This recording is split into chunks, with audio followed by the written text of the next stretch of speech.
अब सभी से छोटे छोटे जवाब की उम्मीद करूंगा। संजय, जो बात अभी विजय कह रहे थे, ये चुनाव या तो अशोक गहलोत जीतेंगे या अशोक गहलोत हारेंगे, ये क्या अशोक गहलोत इतना बड़ा फैक्टर हो गए, या दरअसल इस चुनाव में प्रधानमंत्री मोदी का करिश्मा भी दांव पर है और एक तरफ अशोक गहलोत का जादू है या नहीं, ये तय करेगा राजस्थान 3 दिसंबर को जब नतीजे आएंगे।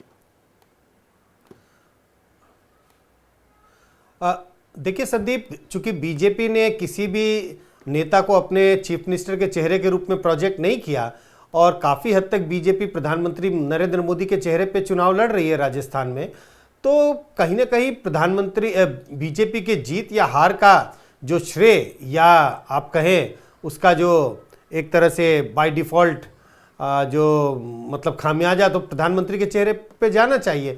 लेकिन हाँ, कुल मिला के अगर आप पूरा कैंपेन देखें, पूरा चुनाव देखें 2 महीने में, तो मुझे लगता है विजय जी की बात से मैं पूरी तरह सहमत हूं। ये एक आदमी के चेहरे पे रेफरेंडम हो रहा है राजस्थान का चुनाव, और वो है अशोक गहलोत। क्योंकि एक तरफ आप अशोक गहलोत बार बार अपने सरकार की उपलब्धियों का जिक्र कर रहे हैं और इसी के लिए आप अशोक गहलोत पे प्रहार बीजेपी ने ज्यादा नहीं किया, बल्कि सरकार के कामकाज का वो जिक्र करते रहे, क्योंकि उन्हें लगता है कि अशोक गहलोत के चेहरे के मुकाबले उनके पास कम से कम इस चुनाव में तो कोई चेहरा नहीं था।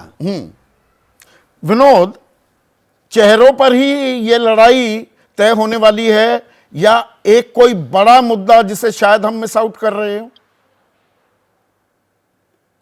मैं समझता हूं कि एक बड़ा मुद्दा 2-3 चीजें हैं। एक तो अभी किसी कोई, शायद आप ही कह रहे थे कि बीएसपी का वो जो शेड्यूल कास्ट वोट है वो किस तरफ जाएगा।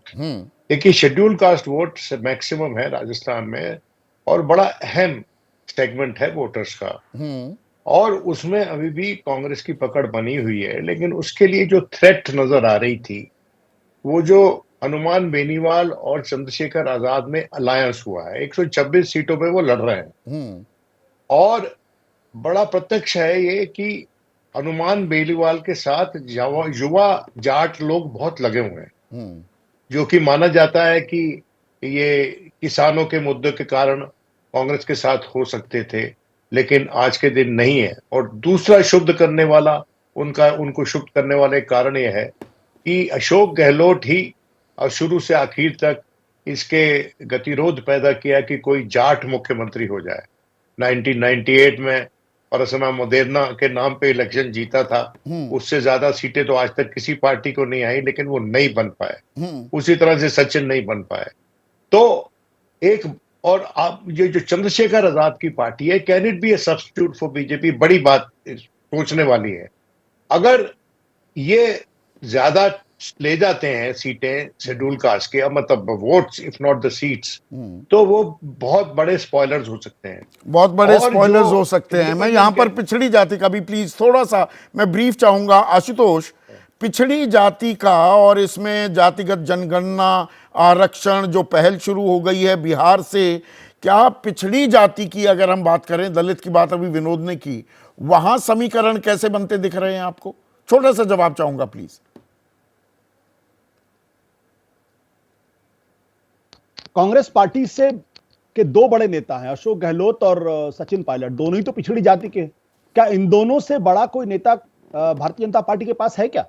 एक भी नेता ऐसा नहीं जो उनकी बराबरी करे पिछड़े, अगर आप जाति के आधार पर किसी का वो करना चाहते हैं तो।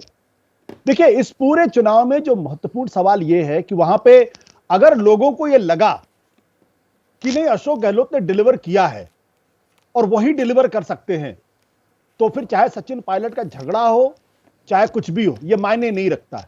लेकिन अगर लोगों को जरा भी अगर अंदेशा होगा कि नहीं अशोक गहलोत डिलीवर नहीं कर पाएंगे, तो फिर कांग्रेस पार्टी चुनाव हार जाएगी।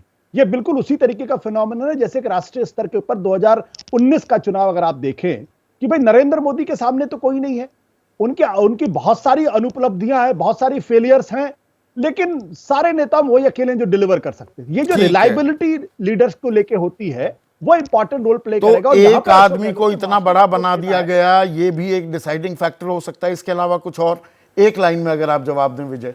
नहीं, ये बड़ी बात है, डिसाइडिंग फैक्टर हो गया। लेकिन जैसे वसुंधरा जी का जिक्र हमने किया था कि भाई उनको क्यों नहीं बनाया, तो 2000 आपने बहुत ठीक कहा कि 2018 में लोगों ने रिजेक्ट कर दिया। यदि आप बनाते तो फिर कहते ये तो उनको 2018 में रिजेक्ट कर दिया था। बीजेपी की कमी रही कि उसने इस 5 साल में कोई सेकंड रंग की लीडरशिप मजबूत नहीं खड़ी कर पाई। लेकिन ये बीजेपी की परेशानी नहीं थी, लीडर्स की परेशानी थी। बीजेपी ने तो 5-7 बड़े लीडर खड़े किए थे, 3 प्रदेश अध्यक्ष बदल दिए, गजेंद्र सिंह शेखावत, त्रिवेदी, सतीश पूनिया और फिर सीपी जोशी, तो लीडर खड़े किए, लेकिन लीडर कोई नहीं बन पाया। यह भी एक अलग परेशानी है। तो बीजेपी को कोई पर संगठनात्मक मजबूती है उनके साथ। संगठनात्मक मजबूती उनके पास है। लास्ट एडिटोरियल कमेंट, मैं ये कह रहा हूं कि अगर आप वेलफेयर स्कीम से लोगों के लिए काम करके चुनाव जीत जाते हैं, ये बहुत बड़ी बात होगी। और इसमें एक और बात जो कही जा रही है कि भाई गुर्जर और मीणा छिटके हुए हैं, तो ईस्टर्न राजस्थान कैनाल प्रोजेक्ट जो है वो भी एक मुद्दा रहा। और उन डिस्ट्रिक्ट्स में बीजेपी मानते हैं इस बात को, हाँ कह रहे हैं, उन डिस्ट्रिक्ट्स में 13 डिस्ट्रिक्ट्स में अगर ये गुर्जर मीणा समुदाय वोट करता है उसी प्रोजेक्ट की वजह से, तो मेरे ख्याल से एक बहुत अच्छी हारी है। अच्छा, हाँ, पिछली बार बीजेपी वहां हार चुकी, तो एक बड़ी अच्छी सी एक शुरुआत होगी, एक बड़ी पॉजिटिव शुरुआत होगी। आप काम कीजिए, वादे निभाइए, हम आपको वोट देंगे। तो यहाँ पर राजनीति का जो जो कन्वेंशनल विजडम पर जितनी हमने बातें कर ली विद्वानों ने, आप सब ने, उसका जवाब वोटर होता है। हाँ। इसलिए आप कहें कि वोट घटा कि बड़ा नहीं, या नहीं, हर तो बार राज तो बदलेगा कि नहीं बदलेगा, वो वोटर जो है ना इन सब का जवाब दे देता है। बिल्कुल, वो तो जनता जनार्दन होती है। पर ये राजनीति का जो ऊंट है, जो राजस्थान की पहचान है, करवट कौन सा ले रहा है। ऊंट को कभी आप बैठते हुए देखें, अगर ऊंट आपने देखा नहीं है तो पता नहीं चलता कि बैठते बैठते वो किधर बैठ जाएगा। जब तक बैठ नहीं जाता, और वही जाता पता नहीं चलता। अब इस बार वही होगा, वही हालत अभी दिख रही है। आज जब हम चर्चा कर रहे हैं, असल तस्वीर तो सामने आ जाएगी 3 दिसंबर को। तो धड़कनें तो बढ़ी हुई हैं सभी सियासी दलों की राजस्थान को लेकर। आपकी राय क्या है, हमसे साझा कीजिए। व्हाट्सएप नंबर आपके सामने फ्लैश कर रहे हैं, साझा करेंगे आपकी राय। तो बात राजस्थान की, ऊंट किस करवट बैठेगा, आपकी ढेरों राय हमें मिली। उदय नारायण अजमेर वासी हैं, राजस्थानी हैं। इतने सांसदों को चुनाव लड़वा दिया, रिजल्ट साफ दिख रहा है। अब ये पॉजिटिव है या नेगेटिव मुझे थोड़ा समझ नहीं आया। और मांगीलाल सोलंकी हैं, बाड़मेर के हैं, ये कह रहे हैं राजस्थान में रिवाज बदलेगा, महंगाई, रोजगार, विकास मुद्दा बनेगा। असल मुद्दों पर भी वोट डाली जाएंगी क्या, ये भी देखने वाली बात होगी। आज इतना ही, नमस्कार। जैसे ही घड़ी का काटा दोपहर 2:30 पे आए, बबीता जी का दिल सास बहू साजिश के लिए मचल जाए। और ये है इनकी बहू, पूरे दिन ऑफिस की टेंशन हो जाए गॉन जब ये करें अपना फेवरेट शो फ्री टाइम पे ऑन। इनकी तरह आप भी देखिए अपना फेवरेट शो अपने टाइम पर और डाउनलोड कीजिए एबीपी लाइव ऐप अपने स्मार्ट टीवी पर।